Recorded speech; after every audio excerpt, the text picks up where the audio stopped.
pela contribuição ao debate o diretor jurídico da CBC, André Galvão. Eu quero agora só recapitular algumas coisas para dizer como é que nós vamos proceder. Primeiro, vejam bem a história. Esse projeto vem da Câmara dos Deputados. Pela tramitação normal do Parlamento, um projeto que nasce na Câmara, ele é votado na Câmara, vem para o Senado, digamos assim, entre aspas, para ser confirmado ou não. Na medida em que ele passe por um processo de mudança no Senado, ele volta à sua casa de origem, para ser confirmado ou não. Esse projeto chega à Comissão de Educação, Cultura e Desporto, e ele recebe uma relatoria. No caso, ele veio para mim. Provavelmente porque eu tenha, nesse período de Senado, nesses 3 anos de Senado, nesta comissão, relatado muitos projetos vinculados à cultura. Tem uma relação no meu mandato bastante destacada para a promoção cultural. Também porque tenho, além da vinculação cultural, uma forte vinculação com as manifestações culturais afrodescendentes. Afinal de contas, além de baiana, sou cachoeirana.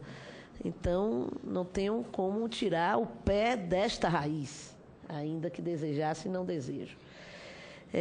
Então, também vem para aqui, nessa manifestação.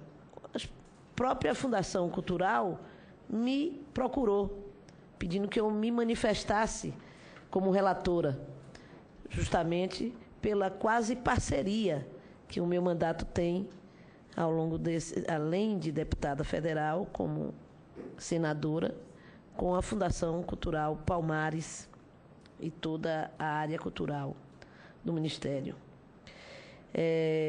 Além disso, por coincidência também, eu fui presidente da Comissão de Turismo e Desporto da Câmara dos Deputados. Então, se agregava mais uma série de debates a respeito da questão desportiva no país. Eu me meti em alguns problemas também nessa área do futebol.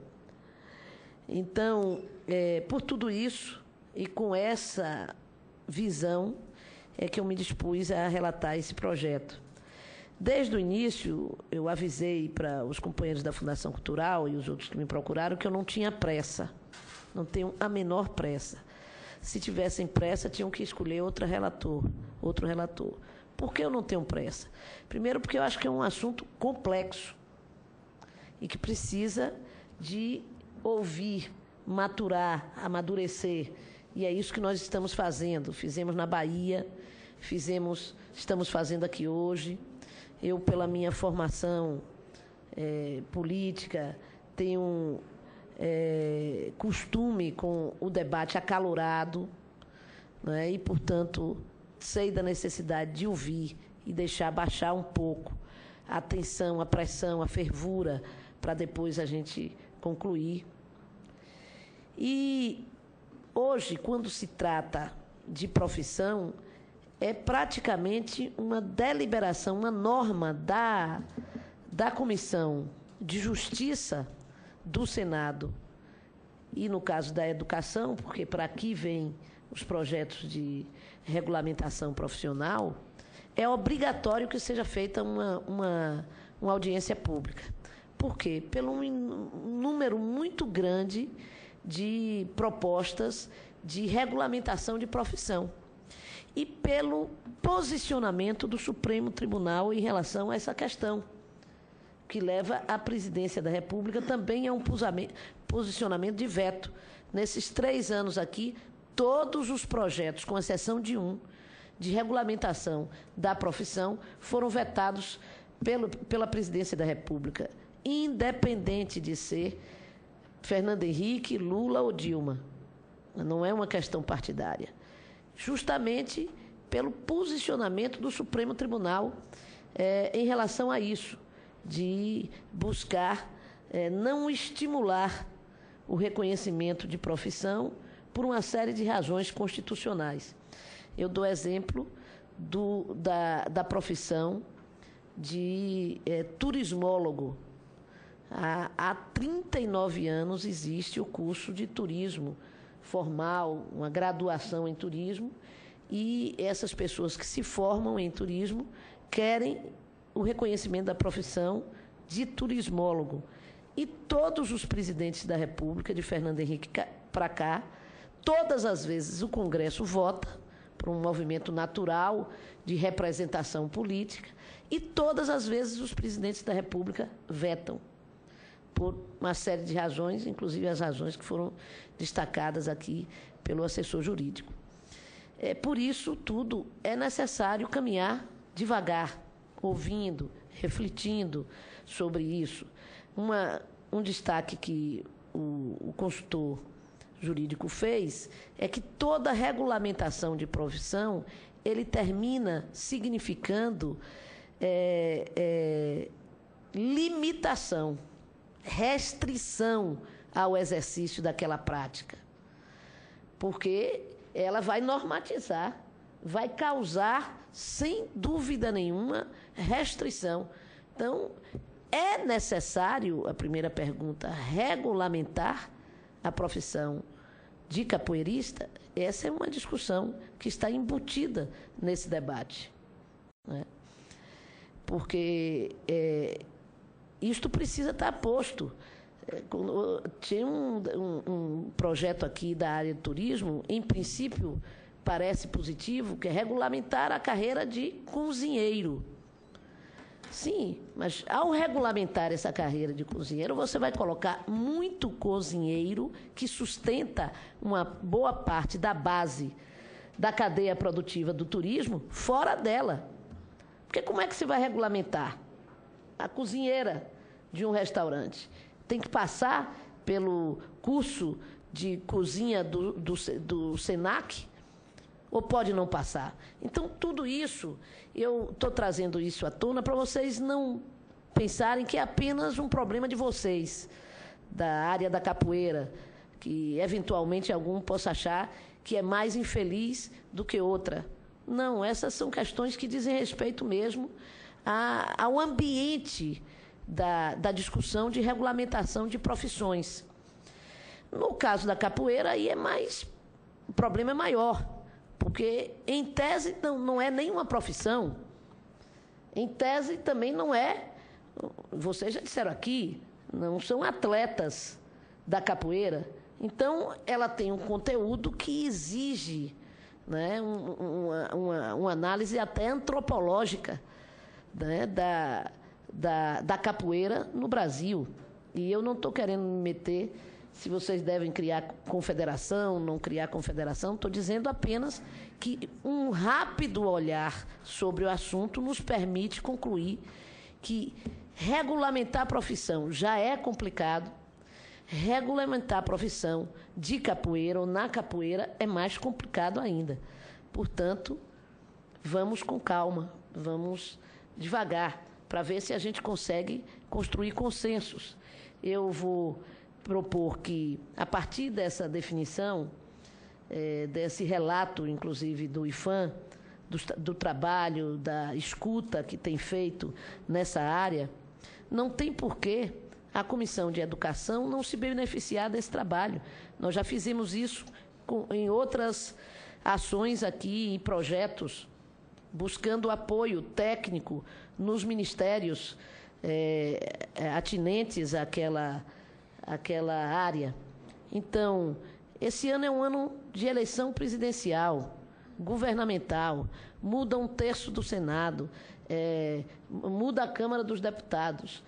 Eu não vejo como, digo sinceramente a vocês, nós fazermos esse processo, ou termos esse processo de ausculta como uma coisa prioritária na dimensão de que é preciso pressa nisso. E pior, em sendo um período de eleição, que já é um período apaixonado por natureza, ficará o debate mais colocado ainda na possibilidade de movimentações políticas eleitorais que eu creio que terminem contaminando até a própria discussão. Então, eu acho que nós temos esse ano, podemos nos dar esse ano para ouvir mais, para trabalhar nessa dimensão.